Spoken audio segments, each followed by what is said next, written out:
বনে টুনি নামে একটি পাখি বসবাস করত। একদিন তার খুব খিদে পায়।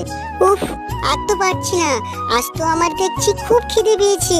কি যে করি, কথা দিয়ে যে দুটো খাবার জোগাড় করি তা তো বুঝে উঠতে পারছি না। যাই, আজ গ্রামের দিকে গিয়ে দেখি কিছু খাবার পাই কিনা। এই বলে উঠতে উঠতে টুনি পাখি গ্রামের দিকে চলে আসে। গ্রামে এসে একটি বাড়ি থেকে একটি মাছ ভাজা চুরি করে জঙ্গলের দিকে পালিয়ে যায়।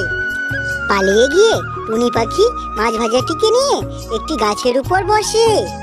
মাছটিকে নিয়ে খাবার জন্য সে যখন রাখতে যায়, ঠিক তখনই ওখান দিয়ে যাচ্ছিল এক দুষ্টু শিয়াল।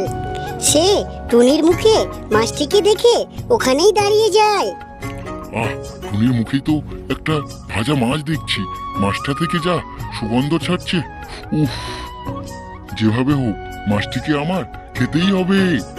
ও টুনি বোন, টুনি বোন, ও টুনি বোন, টুনি বোন, ও টুনি বোন, টুনি বোন। না, এভাবে দেখছি হবে না। টুনি বোন তো কোনো সাড়াই দিচ্ছে না।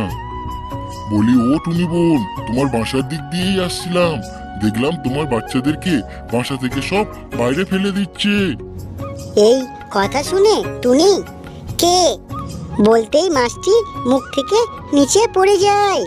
তখনই দুষ্টু শিয়াল ছুটে মাছটির কাছে যায় আর মাছটিকে নিয়ে এসে ওখান থেকে এক ছুটে পালিয়ে যায়।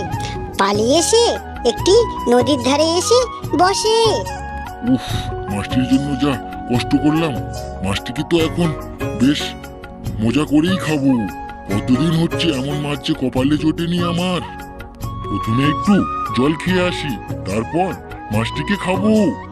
এরপর শিয়াল মাছটিকে রেখে নদীর পাড়ে জল খেতে শুরু করে। তখনই নদী থেকে উঠে আসে একটি কুমির। ভাজা মাছ পড়ে থাকতে দেখে কুমিরটি এক কামড়েই মাছটিকে খেয়ে নেয়। শিয়াল ঘুরে দেখে কুমির মাছটিকে খেয়ে নিয়েছে। শিয়াল কোনো কিছু না বলে ওখান দিয়ে এক ছুটে পালিয়ে যায়। তখনই দুষ্টু শিয়ালটি বোঝে অন্যের মুখের খাবার কেড়ে নিলে এমনই হয়।